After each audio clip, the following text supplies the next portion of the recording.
Good morning. मी Manali. News 18 लोकमतमध्ये आपलं स्वागत आणि आपण पाहताय नमस्ते महाराष्ट्र. राज्यातल्या सगळ्या महत्त्वाच्या घडामोडी आपण पाहणार आहोत. मात्र बुलेटिनची सुरुवात करणार आहोत ती म्हणजे रशिया युक्रेनच्या युद्धानं.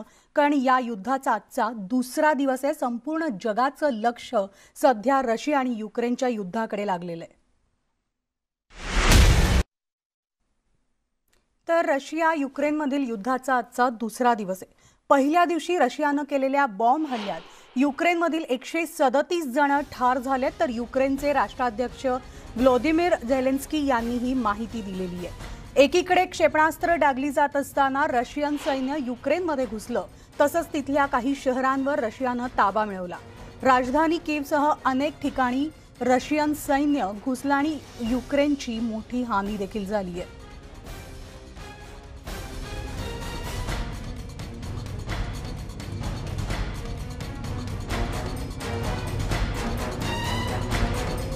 На жаль, ми втратили за сьогодні вже 137 наших героїв, наших громадян.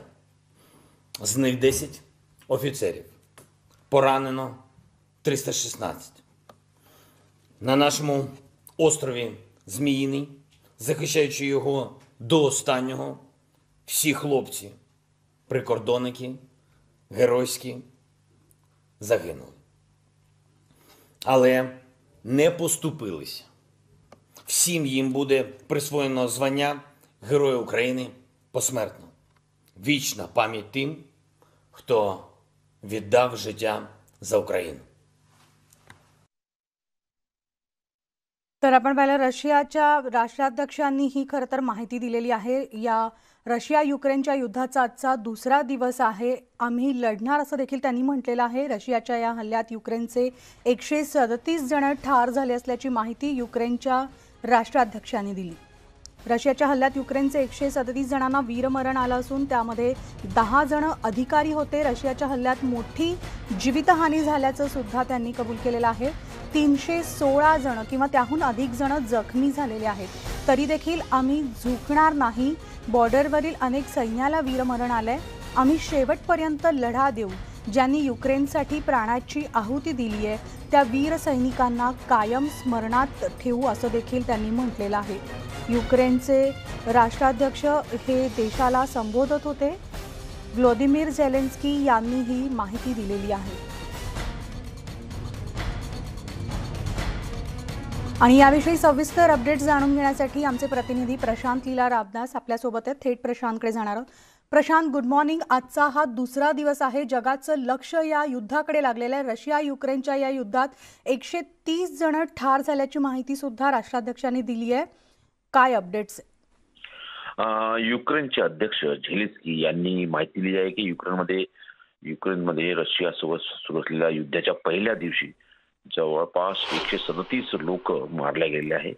सोबतच राजधानी कीवच्या अधिक जवळ असलेल्या चेर्नोबिल या न्यूक्लिअर पॉवर प्रोजेक्ट आहे तो देखील आता रशियाच्या नियंत्रणाखाली गेलेला आहे. महत्वाचं म्हणजे दुसऱ्या महायुद्धानंतर युरोपमधील सर्वात मोठ्या या लष्करी कारवाईचा एक भाग म्हणून रशियाने युक्रेनवर 3 बाजूंनी हल्ला केलेला आहे. त्यामुळे सुरक्षा यंत्रणा संपूर्णपणे ढासळलेली आहे. महत्वाचं म्हणजे सोबतच जर बघितलं आपण त्या पद्धतीने माहिती मिळते की या सगळ्या पार्श्वभूमीवरती एक मोठं संकट जगापुढे उभं राहिलेलं आहे. युक्रेनने ज्या पद्धतीने संपूर्ण जगभरातून यासाठी माहिती मागवलेली आहे, मदत मागितली आहे की हा जो सगळा हे जे ज्या पद्धतीने सगळी परिस्थिती निर्माण झाली आहे, अनेकांना आता ठिकठिकाणी लपावं लागत आहे. अनेक जे तिथले युक्रेनमधले नागरिक आहेत ते खास करून जर बघितलं तर ते मेट्रोच्या स्टेशनच्या खाली लपून बसलेले आहे. आणि रूस मधल्या ज्या बंडखोरांनी देखील बेलारूस आणि काळासागर जो आहे तिथून देखील युक्रेनवरती हल्ला केल्याची माहिती राष्ट्रपती झेलेन्स्की यांनी दिलेली आहे. आणि याशिवाय जर बघितलं या सगळ्या घडामोडींकडे तर द्वितीय विश्वयुद्धानंतर सगळ्यात मोठी ही कारवाई मानली गेलेली आहे. सोबतच आपल्याला माहित असेल की चेर्नोबिल हा एक मोठा न्यूक्लिअर पॉवर प्लांट आहे. तिथे 1986 मध्ये तिथे जगातील सगळ्यात मोठी दुर्घटना घडली होती आणि त्यामुळे तिथे जे रेडिएशन निर्माण झालं होतं त्या रेडिएशनच्या संदर्भात राजधानी क्यू पासून 130 किलोमीटर असलेले हा जो रिएक्टर प्रोजेक्ट आहे तो रिएक्टर फुटला होता आणि त्यानंतर तिथून ज्या पद्धतीने रेडिएशन सुरू होतं त्याला आता सुरक्षात्मक उपकरण देखील कव्हर केलेलं आहे. त्यामुळे देखील युक्रेनमध्ये भीती वाटत आहे. आणि एकीकडे जगभरातले राष्ट्र जे आहेत ते युक्रेनला मदतीसाठी प्रयत्न करत आहे. अगदी बरोबर आहे. जसं आता इतर राष्ट्रांचा उल्लेख केला प्रशांत, सगळे खरं तर शांततेमध्ये चर्चा करा असं सल्ला देखील देत आहेत. अमेरिकेनं सुद्धा जो बायडन यांनी म्हटलेलं आहे की आता आम्ही ऐकणार नाही. रशियाला त्यांनी इशारा दिलाय, सैन्य पाठवणार नाही, मात्र निर्बंध कडक केलेत. आणि दुसरीकडे आपले पंतप्रधान, भारताचे पंतप्रधान नरेंद्र मोदी यांनी देखील पुतीन यांच्याशी चर्चा देखील केली आहे. बरोबर म्हणाली. ज्या पद्धतीने बघितलं आपण खास करून या परिसरातून पोलंड, हंगरी, रोमानिया मधले जे नागरिक आहेत ते पलायन करत आहे. आणि जर बघितलं आपण तर साधारणतः 1 लाखापेक्षा जास्त लोकांनी सध्या युक्रेन देश सोडून ते दुसऱ्या देशात जाण्याचा प्रयत्न करत आहे. आणि याच पद्धतीने अनेक नागरिक जे आहेत रशियाचे ते देखील या भागातून परत निघत आहे. सोबतच कॅनडाने जे रशियन नागरिक आहेत त्याच्या संस्थेवरती प्रतिबंध लावलेला आहे. अमेरिकेचे राष्ट्रपती जे आहेत जो बायडन यांनी देखील युक्रेनमध्ये जे हिंसाचार सुरू आहे आणि जे युद्धाचं निर्माण झालेलं आहे त्यावरती अनेक प्रतिबंध बंदी घातलेली आहे. सोबत G7 च्या संदर्भात जे गट आहे तो G7चा ज्यामध्ये जवळपास 7 प्रमुख देश आहे ज्यामध्ये Canada, France, Germany, Italy, Japan, Britain, America आणि युरोपियन युनियन आहे.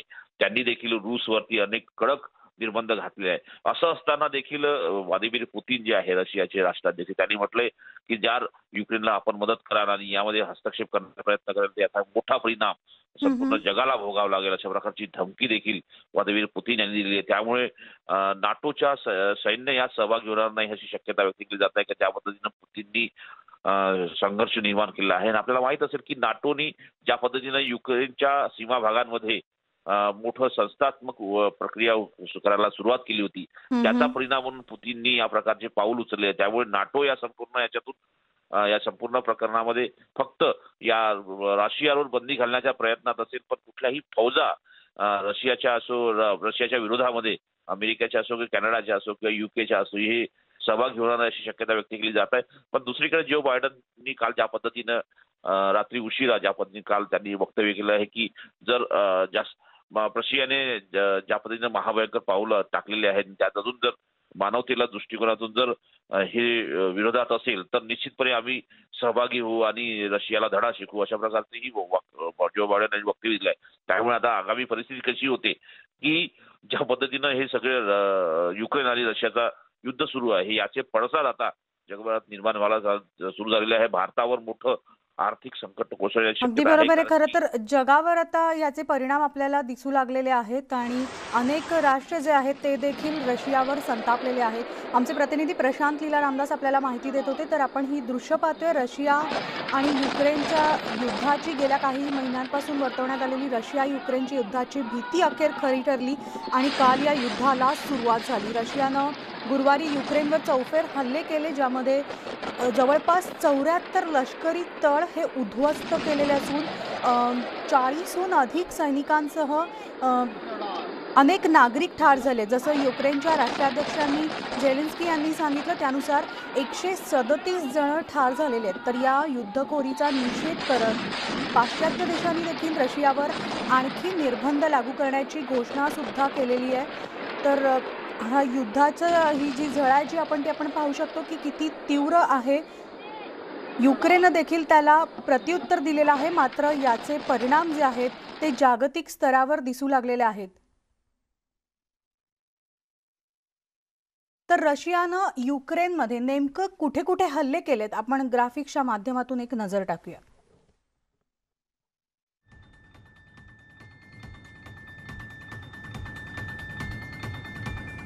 रशियानं युक्रेनमध्ये युक्रेनची राजधानी कीव इथं हल्ला केला. पहिला हल्ला हा राजधानीमध्ये झालेला आहे. त्यानंतर खार्किवमध्ये त्यांनी हल्ला केलेला आहे. युक्रेनच्याच ओडेसा भागात असे एका पाठोपाठ एक स्फोट होत गेले. रशियानं त्यानंतर ओडेसामध्ये स्फोट घडवून आणलाय. चिसिनाऊ.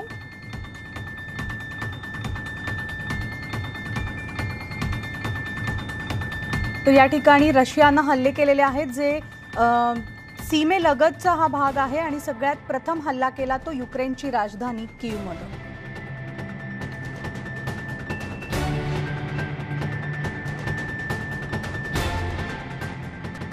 तर युक्रेनवर रशियानं हल्ला चढवल्यानंतर जगभरात मोठी खळबळ उडाली. यानंतर पंतप्रधान नरेंद्र मोदी यांनी रशियाचे अध्यक्ष पुतिन यांच्याशी फोनवरून बातचीतही केली. रशिया आणि युक्रेन यांच्यातील प्रश्न चर्चेनं सुटू शकतात असं मत नरेंद्र मोदी यांनी व्यक्त केलेलं आहे. तर नाटोसोबत चर्चेनं हा प्रश्न सोडवावा असं मोदींनी सांगितलंय. हिंसाचार थांबवून राजनैतिक मार्गाने चर्चा करायला हवी असं मत मोदींनी सांगितलंय. तसंच अडकलेल्या भारतीयांना मायदेशी आणण्यात सर्वोच्च प्राधान्य असल्याचं देखील मोदी म्हणाले.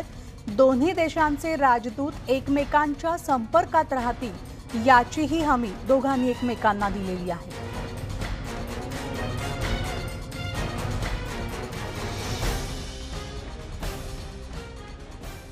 तर रशिया युक्रेन युद्ध सुरू झाल्यानंतर अनेक भारतीय युक्रेनमध्ये अडकले.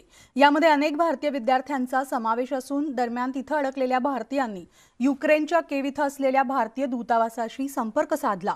सकाळी हल्ला सुरू झाल्यावर कार्यालयाबाहेर गर्दीही केली. सूत्रांनी दिलेल्या माहितीनुसार तिथं जमलेल्या भारतीय विद्यार्थ्यांना सुरक्षित ठिकाणी हलवण्यात आलंय. जे विद्यार्थी भारतीय दूतावासाशी संपर्क करतात त्यांना सुरक्षित ठिकाणी हलवण्यात येत असल्याची माहिती देखील मिळते. दरम्यान भारतीय नागरिकांसाठी युक्रेनमधील दूतावासाकडून मार्गदर्शक सूचना जारी करण्यात आल्या.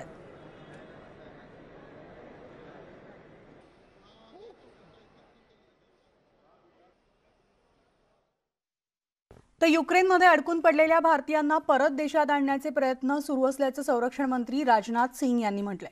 रशिया आणि युक्रेनमध्ये शांतता निर्माण व्हावी आणि चर्चेतून मार्ग निघावा अशी भारताची भूमिका असल्याचं राजनाथ सिंह यांनी सांगितलंय. ऑलरेडी प्लेन वहाँ पर भेजी गई थी. कुछ बच्चे आए भी हैं, ऐसा नहीं है, कुछ बच्चे आए हैं, लेकिन एक प्लेन वहाँ गई, वहाँ पर शायद कुछ ऐसी स्थिति थी, हम प्लेन चाहते हुए भी वहाँ पर लैंड नहीं कर पाई. स्थिति विषम है, इसमें कहीं दो राय नहीं है, लेकिन फिर भी हमारी गवर्नमेंट का पूरा इफर्ट है कि जो हमारे भारतवासी हैं, हमारे जो बच्चे वहाँ पर हैं, उन सभी को निकाला जाए. भारत चाहता है कि शांति कायम होनी चाहिए, बातचीत के द्वारा इसका हल निकाला जाना चाहिए, युद्ध की स्थिति पैदा नहीं होनी चाहिए, यही भारत की सोच है. तर अनेक भारतीय नागरिक युक्रेनमध्ये अडकून पडलेले आहेत. रत्नागिरी जिल्ह्यातील MBA करण्यासाठी गेलेले 3 विद्यार्थी युक्रेनमध्ये अडकलेत अशी माहिती जिल्हा आपत्ती व्यवस्थापन प्राधिकरणाकडून देण्यात आली आहे. आणि त्यामुळे आता चिंतेचं वातावरण असून रत्नागिरी जिल्हा प्रशासनाकडून या 3ही विद्यार्थ्यांना आणण्यासाठी सर्वतोपरी प्रयत्न केले जात आहेत. युक्रेनमध्ये जे नागरिक विद्यार्थी अडकलेत त्यांना तसंच त्यांच्या पालकांना नियंत्रण कक्षात संपर्क साधण्याचं आवाहन रत्नागिरी जिल्हा प्रशासनाकडून करण्यात आले आणि यासाठी प्रशासनाकडून हेल्पलाईन नंबर देखील जारी करण्यात आलाय.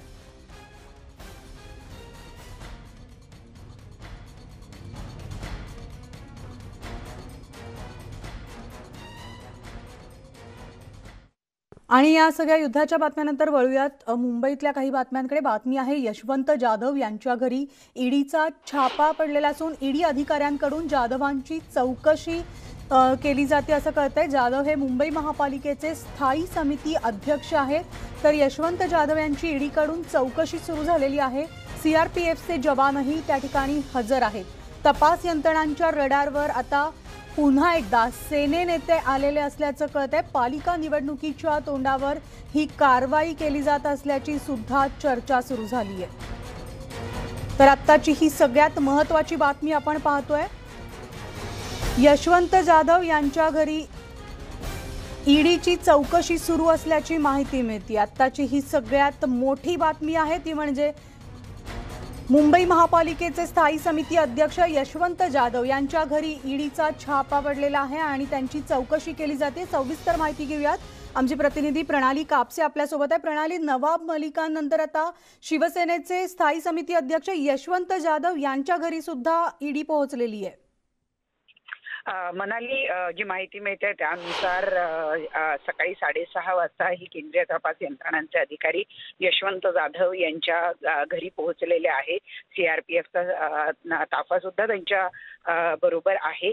आपण जर बघितलं तर नवाब मलिक यांच्यावरची कारवाई 2 दिवसांपूर्वीच झालेली आहे. हे प्रकरण ताजं असतानाच यशवंत जाधव यांच्या घरावर हा जो छापा पडलेला आहे, त्यामुळे साहजिक आहे की मुंबईतलं वातावरण जे आहे ते कुठे ना कुठे या संपूर्ण छाप्यामुळे हादरून गेलं असं म्हणायला हरकत नाही. यशवंत जाधवच का याचा जर आपण जर विचार केला तर सध्या मुंबई महानगरपालिका ही आशिया खंडातली सगळ्यात मोठी आणि श्रीमंत महानगरपालिका आहे आणि या महानगरपालिकेचं बजेट हे भारतातल्या एखाद्या छोट्या राज्याच्या बजेट एवढं बजेट हे मुंबई महानगरपालिकेचं असतं आणि त्याच्या सगळ्या आर्थिक नाड्या किंवा आर्थिक चाव्या ज्या आहेत त्या स्थायी समिती अध्यक्षांकडे असतात. यशवंत जाधव हे स्थायी समिती अध्यक्ष आहेत आणि भाजप नेते किरीट सोमय्या यांनी काही महिन्यांपूर्वी मनी लॉन्ड्रिंग यशवंत जाधव यांनी केलेलं आहे. यशवंत जाधव आणि त्यांचे कुटुंबीय म्हणजे याच्यामध्ये शिवसेनेच्या आमदार जे आहेत यामिनी जाधव त्यांचं सुद्धा नाव आणि यशवंत जाधव आणि यामिनी जाधव यांचा मुलगा याचं सुद्धा नाव त्यांनी घेतलेलं होतं. आणि त्यानंतर म्हणजे कलकत्त्याची एक कंपनी आहे ज्या कंपनीमध्ये शेल कंपनी आहे आणि या कंपनीमध्ये यांनी 4 कोटी रुपये हवालामार्फत गुंतवले असं किरीट सोमय्या यांनी ऑन पेपर असल्याचं सांगितलेलं होतं आणि तसे कागदपत्र आपण केंद्रीय तपास यंत्रणांना दिल्याचंही त्यांनी त्यावेळेला म्हटलेलं होतं आणि त्यानुसार आता ही कारवाई होते असं दिसतं आहे. परंतु मुंबई महानगरपालिकेची निवडणूक ही तोंडावर असताना ही कारवाई हा खूप मोठा धक्का आहे सत्ताधारी शिवसेनेला आणि त्याचबरोबर सरकारला सुद्धा. कारण सरकारमधला सगळ्यात मोठा पक्ष आहे शिवसेना आणि त्या सगळ्यात मोठ्या पक्षाचा सजीव जो आहे तो मुंबई महानगरपालिकेमध्ये आहे आणि त्या महानगरपालिकेचा आर्थिक नाड्या असलेला जो नेता आहे तो आहे यशवंत जाधव. बरोबर. जसं प्रणाली जसं तुम्ही म्हणालात की महापालिकेची सगळ्यात मोठी जबाबदारी आर्थिक जबाबदारी ज्यांच्यावर असते ते म्हणजे स्थायी समिती अध्यक्ष यशवंत जाधव आणि त्यांच्यावर आता ईडीकडून कारवाई सुरू आहे, चौकशी सुरू आहे आणि जसं एकीकडे आता सगळ्यांचं लक्ष जे आहे ते खरं तर मुंबई महापालिका बीएमसीच्या इलेक्शनकडे लागलेलं असताना ऐन या काळात ही कारवाई केली जाते. त्यामुळे पुन्हा एकदा शिवसेनेकडून सूडबुद्धीचं राजकारण असा सूर येऊ शकतो. अगदी खरं आहे. कारण जी कारवाई झाली आहे नवाब मलिक यांच्यावर तेव्हापासूनच खरं तर हे सगळं अशा पद्धतीचं राजकारण सुरू झालं असल्याचं सातत्यानं महाविकास आघाडी सरकारच्या नेत्यांकडून सांगितलं जात आहे. काल आपण बघितलं की महाविकास आघाडीनं एक मोठं शक्ती प्रदर्शन सुद्धा केलं आंदोलनाच्या मार्फत आणि त्या आंदोलनामध्ये सुद्धा शिवसेनेच्या सगळ्या नेत्यांनी मंत्री जरी कमी संख्येनं उपस्थित असले तरी शिवसेनेने एक मोठी ताकद कालच्या त्या आंदोलनादरम्यान दाखवून दिली आणि त्यामुळे कुठे ना कुठे आता शिवसेनेवरच हे सगळं प्रकरण जे आहे ते येताना दिसतंय आपल्याला आणि त्यामुळं एक मोठी कारवाई जी आहे ती होती आहे आणि साहजिक आहे की त्यामुळे आता सूडबुद्धीने ही सगळी कारवाई केली जाते आहे असा सूर महाविकास आघाडीकडनं पुन्हा एकदा आळवला जाऊ शकतो. मात्र ही जी कारवाई सुरू झालेली आहे ही आता त्यांच्या घरी सुरू झालेली आहे की यशवंत जाधव यांना ईडी ऑफिसकडे घेऊन जाणार आहेत आणि शिवसेनेकडनं काही प्रतिक्रिया येत आहेत का? सकाळी 6:30 वाजता ही कारवाई सुरू झालेली आहे आणि त्यांचं माझगाव इथलं जे घर आहे त्या घरी ही कारवाई सुरू झाल्याची माहिती मिळते आहे आणि तुर्तास तरी त्यांना नेल्याची माहिती नाही कारण अजूनही सीआरपीएफचे जवान जे आहे ते त्यांच्या घरी उपस्थित असलेले आपल्याला दिसत आहेत आणि त्यामुळं तशी काही बातमी जी आहे ती तुर्तास नाही. मात्र त्यांना कोणत्या प्रकारचा समन्स बजावण्यात आलेला होता का? या संदर्भात अजून कुठलीही माहिती मिळालेली नाहीये की त्यांना कसल्या पद्धतीचे समन्स बजावण्यात आलेले होते. एवढं मात्र निश्चित आहे की त्यांना मनी लॉन्ड्रिंग प्रकरणामध्ये त्यांनी पैसे गुंतवले असा आरोप त्यांच्यावर होता आणि त्यामुळं ईडीकडे आणि त्याचबरोबर इकॉनॉमिक ऑफेन्स विंग यांच्याकडे त्यांच्या संदर्भातल्या तक्रार करण्यात आलेल्या होत्या. आपण पाहतोय खरं तर राज्यामध्ये कालपासून आंदोलनाला सुद्धा प्रणाली सुरुवात झालेली होती. नवाब मलिक यांच्या अटकेनंतर त्या निषेधार्थ हे आंदोलन सुरू होतं महाविकास आघाडीकडून आणि आज यशवंत जाधव यांच्या घरी ईडीचा छापा पडलेला आहे, ईडी पोहोचलेली असून चौकशी सुरू आहे. त्यामुळे हे आंदोलन जे आहे, आजचा आंदोलनाचा दुसरा दिवस होता, तर आंदोलन अजून हे तीव्र होऊ शकतं, आंदोलनाचा पवित्रा बदलला जाऊ शकतो का? नक्कीच शिवसेनेची शैली ही कायम आक्रमक अशी शैली राहिलेली आहे आणि आता तर थेट शिवसेनेच्या मुळावर घाव घातलाय असं म्हटलं तरी वावगं ठरणार नाही. कारण महापालिका आणि त्या महापालिकेशी संबंधित असलेले अतिशय महत्वाचे नेते म्हणजे यशवंत जाधव यांच्या घरी ही कारवाई झालेली आहे. आणि जसं मी म्हणाले की त्यांच्या पत्नी या आमदार सुद्धा आहे शिवसेनेच्या वतीनं भायखळा या विधानसभेच्या. आणि त्यामुळं आता साहजिक आहे की याचा परिणाम जो आहे तो आपल्याला 100% आंदोलनामध्ये परिवर्तित होताना दिसेल. शिवसेना ही त्यांच्या आक्रमक आंदोलनासाठी प्रसिद्ध आहे आणि तसाच काहीसा प्रकार येत्या काळामध्ये आपल्याला दिसून येईल, यात काही शंका नाही म्हणाली. प्रणाली, पुन्हा एकदा आपण आपल्या प्रेक्षकांना सांगूया आणि सविस्तर माहिती देऊयात. जे आत्ता टीव्ही समोर बसलेले असतील ते म्हणजे आज ईडीची धाड पडलेली आहे ती महापालिकेचे स्थायी समिती अध्यक्ष यशवंत जाधव यांच्या घरी. त्यामुळे तपास यंत्रणा जी आहे प्रणाली ती आता सेनेच्या रडारवर असल्याचं दिसतंय. अगदी खरं आहे. मुंबई महानगरपालिकेचे स्थायी समितीचे अध्यक्ष यशवंत जाधव यांच्याकडे मुंबई महानगरपालिकेच्या सगळ्या आर्थिक नाड्या असतात असं म्हटलं जातं. त्या यशवंत जाधव यांच्या घरी आज सकाळी केंद्रीय तपास यंत्रणांचा छापा पडलाय. सकाळी 6:30 वाजता हा छापा पडल्याची माहिती मिळते आहे. भाजप नेते किरीट सोमय्या यांनी काही महिन्यांपूर्वी यशवंत जाधव यांनी मनी लॉन्ड्रिंग करून शेल कंपन्यांमध्ये पैसे गुंतवला असल्याचा दावा केलेला होता आणि त्या दाव्यामध्ये यामिनी जाधव आणि त्याचबरोबर यशवंत जाधव यांचे जे पुत्र आहे त्यांचा सुद्धा नावाचा उल्लेख करण्यात आलेला होता. आणि या प्रकरणामध्ये त्यावेळेला त्यांनी अनेक वेगवेगळे विभाग आहेत, म्हणजे निवडणूक आयोग असेल किंवा त्याचबरोबर IT डिपार्टमेंट असेल, ईडी असेल, अशा विविध यंत्रणांकडे त्यांनी तक्रारी दिलेल्या होत्या. नेमकी कुठली यंत्रणा आज त्यांच्यावर कारवाई करते आहे आणि कुठल्या पद्धतीचे समन्स त्यांना बजावण्यात आलेले आहे याच्याबद्दलची अधिकची माहिती अजून मिळालेली नाही. परंतु आज सकाळी त्यांचं माझगाव इथलं जे राहतं घर आहे तिथे अधिकारी पोहोचलेले आहेत आणि कारवाई करतायत असं दिसून येत आहे. प्रणाली, तुम्ही यशवंत जाधव यांच्या घराच्या आसपास असाल, सध्या तिथं काय परिस्थिती आहे? कारण मोठा ताफा तिथे तैनात सुद्धा करण्यात आलेला असेल जर सकाळी 7 वाजल्यापासून जरी चौकशी सुरू झालेली असेल तर. मनाली, मी आता त्यांच्या घराच्या अगदी समोर त्यांची जी इमारत आहे त्या इमारतीच्या अगदी खाली उभी आहे.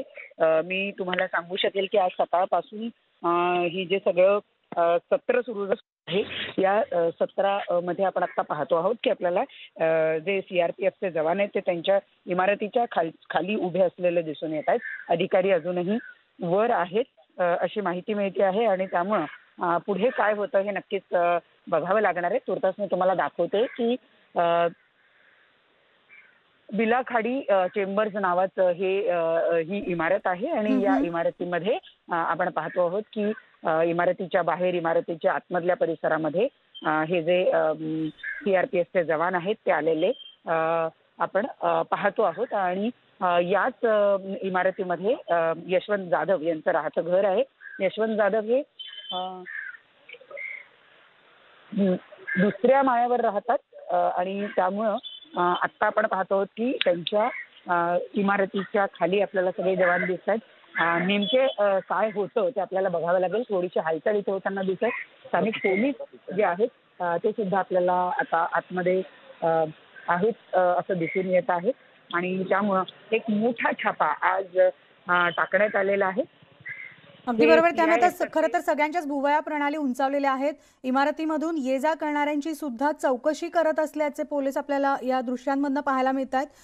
थेट या घटनास्थळी जिथे यशवंत जाधव राहतात त्यांच्या घराजवळ आमची प्रतिनिधी प्रणाली कापसे उभी आहे आणि तिथून संपूर्ण आढावा ते आपल्याला देत आहेत. प्रणाली, सविस्तर माहिती घेत राहणार आहोत. तुर्तास आपण थोडं थांबूयात, एक छोटासा आपण ब्रेक घेऊयात आणि ब्रेक घेऊन लगेचच परतणार आहोत आणि या संपूर्ण बातमीविषयीचे अपडेट्स तुमच्यापर्यंत पोहोचवणार. त्यामुळे पाहत राहा न्यूज 18.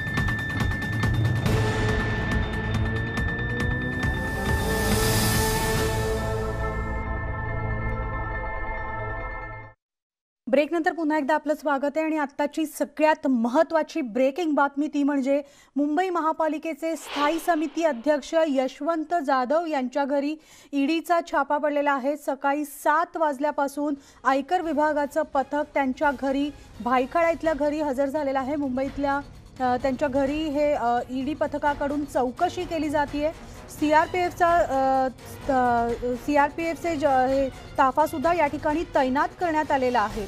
तर आता आपण ही सगळ्यात महत्त्वाची बातमी पाहतोय ती म्हणजे यशवंत जाधव यांच्या घरी ईडीचं पथक पोहोचलेलं असून सीआरपीएफचे जवान देखील त्या ठिकाणी उपस्थित आहेत। सकाळी 7 वाजल्यापासून या चौकशीला सुरुवात झालेली आहे।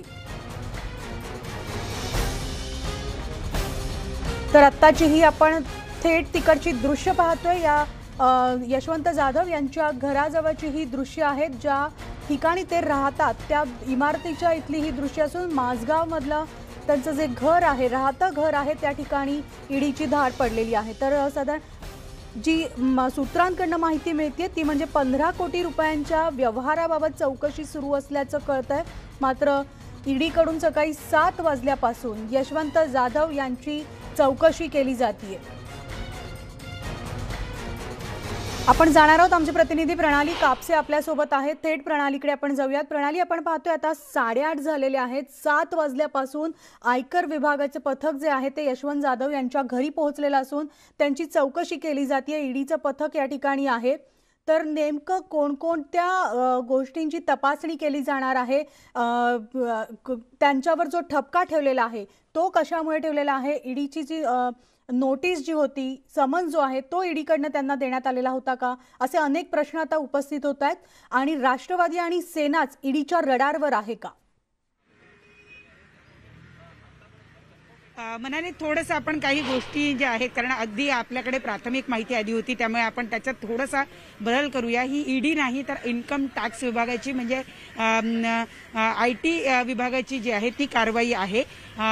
वारिस पठाण जे भायखळा परिसराचं प्रतिनिधित्व करत होते गेल्या वेळेला, त्यांनी यशवंत जाधव आणि कुटुंबियांच्या विरोधात एक तक्रार दाखल केलेली होती। त्यामध्ये 15 कोटीचा अपव्यवहार जो आहे, अपहार जो आहे तो यशवंत जाधव कुटुंबियांनी केल्याचा त्यांचा आरोप होता। आणि जी माहिती मिळते आहे त्या आरोपाची संपूर्ण चौकशी, तपासणी जी आहे ती पूर्ण झालेली आहे आणि त्यामध्ये जाधव कुटुंबीय हे दोषी असल्याचं उघडकीस आलेलं आहे आणि म्हणून ही कारवाई जी आहे ती इन्कम टॅक्स डिपार्टमेंटच्या वतीनं करण्यात आलेली आहे।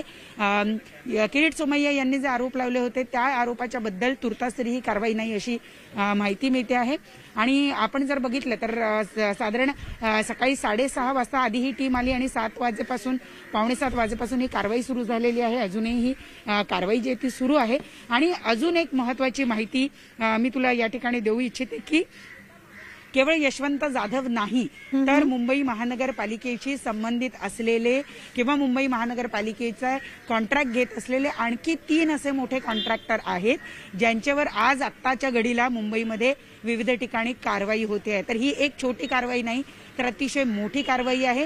मुंबई महानगरपालिकेशी संबंधित असलेले स्थायी समिती अध्यक्ष यशवंत जाधव आणि त्याचबरोबर मोठे 3 कॉन्ट्रॅक्टर यांच्यावर सुद्धा आत्ताच्या घडीला मुंबईत विविध ठिकाणी छापे पडत आहेत, त्यांच्यावर कारवाई होते अशी माहिती मिळते आहे। आणि त्यामुळे मुंबई महानगरपालिकेच्या सत्ताधारी शिवसेनेला हा एक मोठा धक्का मानला जातो, कारण मुंबई महानगरपालिका ही सगळ्यात श्रीमंत महानगरपालिका असल्यामुळे याचा कुठलाही कॉन्ट्रॅक्ट हा कोट्यावधीचा कॉन्ट्रॅक्ट असतो आणि ज्याची फाईल जी आहे ती स्थायी समितीच्या डोळ्याखालून किंवा स्थायी समितीच्या मंजुरीशिवाय मंजूर होत नाही। आणि त्यामुळे कॉन्ट्रॅक्टर आणि स्थायी समिती अध्यक्ष यांचे लागेबांधे नेहमीच असतात अशी चर्चा असते।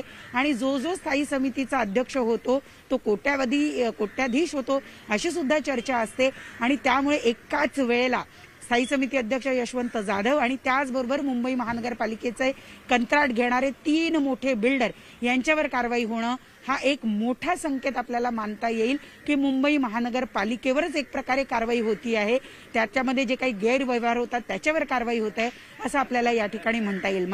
प्रणाली, साधारण ही चौकशी जी असते त्याची प्रक्रिया कशी असते याविषयी काही सविस्तर माहिती देता येईल का? आणि किरीट सोमय्या यांनी वारंवार खरं तर आवाज उठवलेला होता, त्यांनी जी काही कागदपत्र सादर केलेली होती त्यामध्ये कोणकोणते मुद्दे ठळक नमूद करण्यात आलेले होते? दोन वेगवेगळ्या गोष्टी आहेत. आपण एक सगळ्यात आधी बघितलं पाहिजे की ईडी ही कधी इन्व्हॉल्व्ह होते आणि इन्कम टॅक्स हे कधी इन्व्हॉल्व्ह होतं. या दोन वेगवेगळ्या यंत्रणा आहे. एखाद ईडी जी आहे ती ज्या प्रकरणामध्ये मनी लॉन्ड्रिंग असेल किंवा ज्याच्यामध्ये असं दिसून येत आहे की पैसा जो आहे तो शेल कंपन्यांमार्फत किंवा इतर अस्तित्वात नसलेल्या कंपन्यांच्या मार्फत वळवला जातो, तेव्हा ईडी जी आहे ती कारवाई करत असते. पण आज जी कारवाई होते ती इन्कम टॅक्स विभागाच्या वतीनं होती आहे. तुम्ही जे काही उत्पन्न वर्षामध्ये कमवलं त्यासाठीचे जे काही तुम्हाला शासनाला कर देणं अपेक्षित असतं किंवा इन्कम टॅक्स रिटर्न फाईल करणं अपेक्षित असतं, ते जर तुम्ही केलेलं नसेल आणि त्यामध्ये जर तुम्ही शासनाचा कर काही चुकवला असेल आणि जर तो सिद्ध झाला असेल तर इन्कम टॅक्स डिपार्टमेंट जे आहे ते तुमच्यावर कारवाई करत असतं. आणि इन्कम टॅक्स डिपार्टमेंटच्या वतीनं यशवंत जाधव आणि कुटुंबियांना यापूर्वी नोटिसा बजावण्यात आलेल्या होत्या. त्यांच्या वतीनं त्याचं उत्तर सुद्धा देण्यात आलेलं होतं, परंतु त्या उत्तरानं कदाचित समाधान झालं नसेल म्हणून आज ही कारवाई या ठिकाणी होती आहे. आणि साधारण हा जो व्यवहार आहे हा 15 कोटीच्या जवळपास व्यवहार असल्याचं सांगितलं जात आहे. वारिस पठाण जे MIMचे नेते आहेत त्यांनी ही तक्रार दाखल केलेली होती आणि या तक्रारी अंतर्गत यशवंत जाधव यांनी कर बुडवला असल्याचं सिद्ध झाल्याची चर्चा आहे आणि त्याच प्रकरणामध्ये ही कारवाई होत असल्याची माहिती मिळते. जसं प्रणाली सगळ्यांनाच खरं तर माहिती आहे की संपूर्ण देशामधली सगळ्यात मोठी जी एक आर्थिक उलाढाल जी होते ती मुंबई महापालिकेकडनं असते. महापालिकांच्या बाबतीत म्हणायचं झालं तर मुंबई महापालिकेची उलाढाल सगळ्यात मोठी आहे. आणि नुकतेच गेले 2 वर्षाचा जो काळ होता तो कोविडचा काळ होता आणि या कोविडच्या काळामध्ये सुद्धा महापालिकेवर कोविड घोटाळा म्हणून अनेक विरोधकांनी यावर बोट उचललं होतं, त्यावर चर्चा केली होती आणि आक्षेप घेतलेला होता. तर या सगळ्या गोष्टी यामध्ये नमूद असतील का? मनाली असं एक हिंदीमध्ये वाक्य आहे, बात निकली है तो दूर तलक जाएगी. म्हणजे ही तर सुरुवात आहे, इथून पुढे अनेक गोष्टी ज्या आहेत त्या होत जातील. वारिस पठाण यांच्या तक्रारीवर किंवा यांनी जी तक्रार केली होती त्याच्यावर जर कारवाई आज होत असेल तर इथून पुढे सगळे आर्थिक व्यवहार जे आहेत ते तपासले जातील. तुमचं उत्पन्न काय होतं, त्या उत्पन्नाची साधनं काय होती, तुम्ही जो कर चुकवला, शासनाचा कर बुडवला तो नेमका कुठल्या प्रकरणामध्ये बुडवलेला. आणि या व्यतिरिक्त त्यांच्यावर आता नव्याने अनेक आरोप ठेवण्यात आलेले आहे. तो कोविड घोटाळा असेल किंवा त्याचबरोबर मनी लॉन्ड्रिंग प्रकरण असेल, शेल कंपन्यांमध्ये पैसा गुंतवणं असेल, असे अनेक जे प्रकरणं आहेत ती त्यांच्यावर गेल्या काही कालावधीमध्ये विशेषतः या 2 वर्षाच्या कालावधीमध्ये ज्यावेळेला कोविड हा संपूर्ण दिसून आला त्या ठिकाणी आपण बघितलेलं आहे. आणि त्यामुळं या सगळ्या गोष्टींचा सुद्धा समावेश येत्या काळामध्ये होऊ शकतो, यात काही शंका नाही. आता आपण जी इमारत बघतो आहे हा इमारतीचा समोरची बाजू आहे, परंतु यशवंत जाधव यांचं घर हे मागच्या बाजूला आहे आणि त्यामुळे आपण मागच्या बाजूने काही हालचाल आहे का ती पण बघत जाऊया. मनाली, तुर्तास मी तुला ही माहिती तर देतेच आहे, परंतु आपण इथून पुढे निघूया, बघूया की तिथे मागच्या बाजूला सुद्धा काही हालचाल आहे का, कारण तिकडे काही हालचाल असल्याची माहिती तुमच्याकडनं घेतच आहोत, प्रेक्षकांपर्यंत आपण पोहोचवत आहोत. अगदी थोडक्यात ते म्हणजे या संपूर्ण कारवाईचा येणाऱ्या BMC महापालिका निवडणुकांवर कसा परिणाम पाहायला मिळेल? मनाली, अतिशय महत्त्वाचं आहे की मुंबई महानगरपालिकेची निवडणूक ही केवळ शिवसेनेसाठी नाही तर प्रत्येक राजकीय पक्षासाठी महत्त्वाची असते, कारण ज्याची मुंबईवर सत्ता त्याची राज्यात सत्ता असं एक समीकरण आपण गेल्या काही कालावधीमध्ये अनुभवतो आहोत. जरीही त्या व्यक्तीची राज्यामध्ये सत्ता नसली तरी आर्थिकदृष्ट्या तो पक्ष सगळ्यात मजबूत मानला जातो आणि म्हणून मग तो भाजप असेल, शिवसेना असेल, काँग्रेस असेल, प्रत्येक पक्षाला वाटतं की मुंबई महानगरपालिकेवर आपली सत्ता असावी, कारण देशाच्याच आर्थिक नाड्या मुंबईमुळे आपल्या हातात राहतात आणि मुंबईमध्ये घडणाऱ्या प्रत्येक गोष्टीचे पडसाद जे आहेत ते राष्ट्रीय नाही तर आंतरराष्ट्रीय पातळीवर सुद्धा पडत असतात. आणि त्यामुळं मुंबईमध्ये सत्ता असावी असं प्रत्येक पक्षाला वाटत असतं. आणि त्यात आता मुंबई महानगरपालिकेची निवडणूक ही पुढच्या 2 महिन्यातही लागू शकते किंवा ती पुढच्या 6 महिने पुढे सुद्धा ढकलली जाऊ शकते, अशी चर्चा असताना एकीकडे प्रभाग रचना जाहीर झालेली असताना अशा पद्धतीची कारवाई होणं हे केवळ यशवंत जाधवांना नाही तर शिवसेनेला सुद्धा मोठा धक्का आहे, कारण सत्ताधारी शिवसेनेनं गेल्या काही कालावधीमध्ये अनेक घोटाळे केले असं सातत्यानं विरोधकांनी सांगितलेलं आहे. तसे पुरावे आम्ही दिल्याचा दावा विरोधक करत आहेत. त्यामुळे आता महानगरपालिकेशी संबंधित असलेला प्रत्येक मोठा पदावरचा व्यक्ती, मग तो पदावरचा व्यक्ती असो किंवा मग ते ब्युरोक्रॅट्स असो, प्रत्येकाला कुठे ना कुठे एक मोठा धक्का या कारवाईनं पोहोचलेला असणार आहे. आता नेमका पुढचा टप्पा कुणाचा, आता नेमके पुढचा रडारवर कोण अगदी असणार, बरोबर आहे. मात्र अशी या भीती कारवाईनंतर प्रत्येकाच्या मात्र आता मनात, पुन्हा एकदा राजकीय वळण जे आहे ते नवं वळण घेतलेलं आहे. आपण पाहतोय पालिका निवडणुकीच्या ऐन तोंडावरच निवडणुका होणार, अगदी पुढच्या 2 महिन्यात निवडणुका होणार असल्याचं समजत असतानाच महापालिकेमधलं सगळ्यात महत्त्वाचं स्थान ज्यांना होतं ते म्हणजे स्थायी समिती अध्यक्ष यशवंत जाधव यांची आता सकाळी 7 वाजल्यापासून आयकर विभागाकडून चौकशी केली जाते. सीआरपीएफचे जवान देखील माझगाव इथल्या त्यांच्या राहत्या घरी तिथं उपस्थित आहेत. सकाळी 7 वाजल्यापासून या चौकशीला कारवाईला सुरुवात झालेली आहे.